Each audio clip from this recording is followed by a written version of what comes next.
You ask Tiger to solve. This deals with linear equations with one unknown. The final result is x equals -1. Let's solve it step by step. Group all x terms on the left side of the equation. Subtract 5x from both sides. Group like terms. Simplify the arithmetic. Group like terms. Simplify the arithmetic. Group all constants on the right side of the equation. Subtract 2 from both sides. Simplify the arithmetic.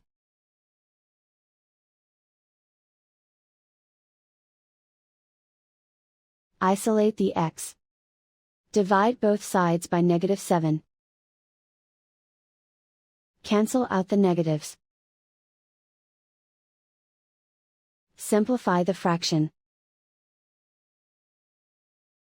Move the negative sign from the denominator to the numerator.